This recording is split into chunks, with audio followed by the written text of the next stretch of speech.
Bharatiya Janata party Hindustan की सबसे अमीर पार्टी है। सैकड़ों हजारों करोड़ रुपया दान के तौर पर, चंदे के तौर पर भारतीय जनता पार्टी हर साल देश और हरियाणा में इकट्ठा करती है। हरियाणा की खट्टर सरकार ने तो मुख्यमंत्री कोष के अंदर लगभग 200 करोड़ रुपया जबरन वसूली से इकट्ठा किया है। ये वसूली की है कर्मचारियों की तनख्वाह का 10% से लेकर और 30% तक काट कर। आप जाकर हरियाणा के डॉक्टरों से पूछिए, नर्सेज और पैरामेडिकल स्टाफ से पूछिए, पुलिस के कर्मियों से पूछिए, क्लास 4 के हमारे सफाई कर्मचारियों से पूछिए, बिजली और पानी के स्टाफ से पूछिए। ये कोरोना वॉरियर्स हैं। इन कोरोना वॉरियर्स की तनख्वाह से भी उनसे बगैर किसी अनुमति और राय के खट्टर साहब ने 10% से 30% तक पैसा काट लिया। इसी प्रकार से मोदी जी ने पीएम केयर फंड के नाम पर 20,000 करोड़ रुपया दिल्ली में इकट्ठा कर लिया। क्या खट्टर साहब हरियाणा को बताएंगे कि वो 200 करोड़ रुपया गया कहां, उसका इस्तेमाल हुआ कैसे? ये सरकार का पैसा नहीं, ये हरियाणा के कर्मचारियों, उद्योगपतियों, जनता और दुकानदारों, किसानों का पैसा है।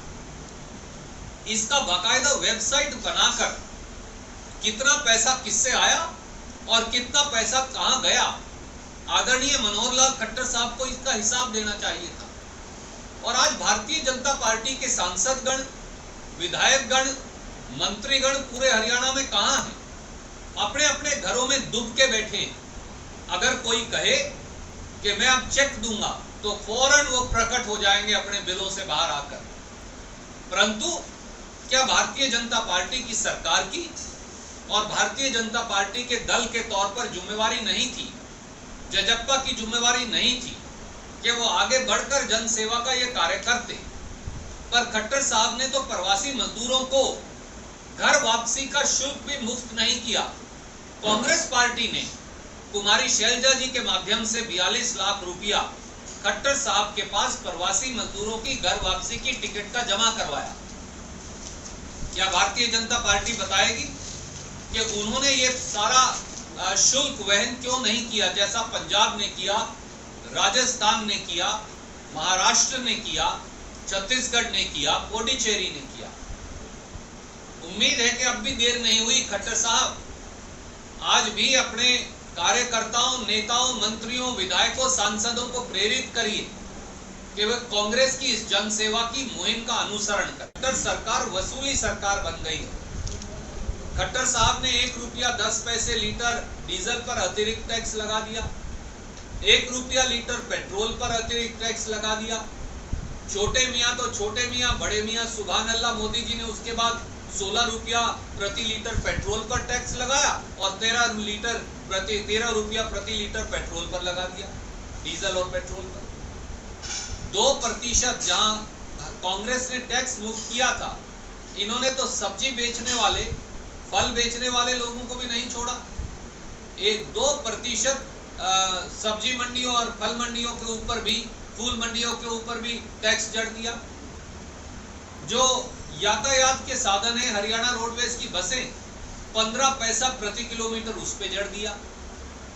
और अब तो कुरुक्षेत्र से कैथल या नरवाना या दिल्ली जाने के लिए अब तो एक मिनिमम राशि भी लगा दी। एक तरफ लोगों पर कोरोना की मार, दूसरी तरफ आर्थिक संकट की मार, और तीसरी तरफ मोदी और खट्टर सरकारों के टैक्सों की मार।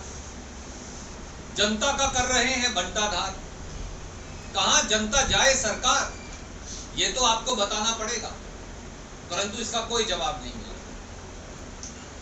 ये विधायकों ने शिकायत की थी स्पीकर को कि हमारी अधिकारी सच यह है कि प्रजातांत्रिक प्रणाली हरियाणा में खत्म हो चुकी है। पिछले 5-5.5 महीने में जिस प्रकार से खट्टर सरकार ने अपना जनाधार खोया है, वो है प्रत्याशित है। जिस प्रकार से खट्टर सरकार ने हर वर्ग पर हमला किया है, वो चौंकाने वाला है। वो छोटा छोटा दुकानदार हो जो 50 दिन तक दुकान बंद करे बैठा रहा और आज भी उसे ऑड इवन के चक्कर में डंडों से पीट रहे। वो छोटा छोटा व्यवसायी हो चाहे वो कुरुक्षेत्र कैथल का चावल उद्योग वाला, राइस शेलर वाला हो, करनाल का इंस्ट्रूमेंट उद्योग हो, अंबाला का साइंटिफिक इंस्ट्रूमेंट उद्योग हो, यमुनानगर का और जगाधरी का बर्तन और प्लाईवुड उद्योग हो, पानीपत का हैंडलूम उद्योग हो, ये सारे के सारे पिटे पड़े। परंतु खट्टर सरकार ने क्या एक फूटी कौड़ी की मदद की? जैसे किसान को प्रताड़ित किया गया, उसकी गेहूं और सरसों 3-3 बार बारिश और ओलावृष्टि की मार के बावजूद भीगती रही। 14 रुपया 62 पैसे प्रति क्विंटल न्यूनतम समर्थन मूल्य से काट लिए, ये कहकर कि कहीं चमक नहीं है और कहीं नमी की मात्रा अधिक है। जिस प्रकार से आड़ती, व्यापारी और मजदूर के गठबंधन को तोड़ने का षड्यंत्र किया गया, ये अपने आप में ऐसा शायद हरियाणा में किसी सरकार ने नहीं किया। नीतियों की कोई कीमत नहीं, जनता की कोई कीमत नहीं, केवल मुख्यमंत्री और अफसरशाही, ये दो लोग इस सरकार पर हावी हैं।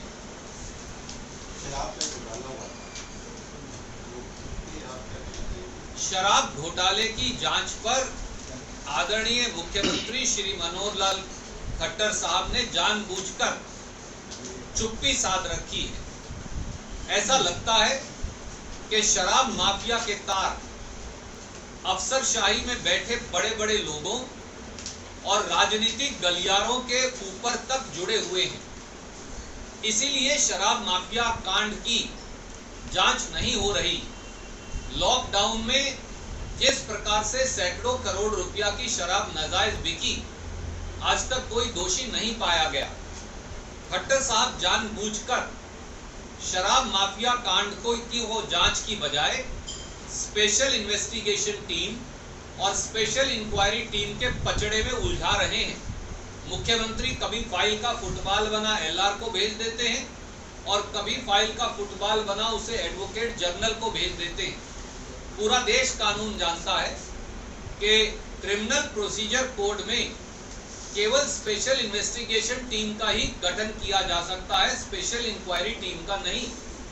फिर एसआईटी को भंग कर एसईटी क्यों बनाई गई? ताकि लीपापोती की जा सके और शराब माफिया जो है वो बच पाए। ये अब बिल्कुल साफ हो गया।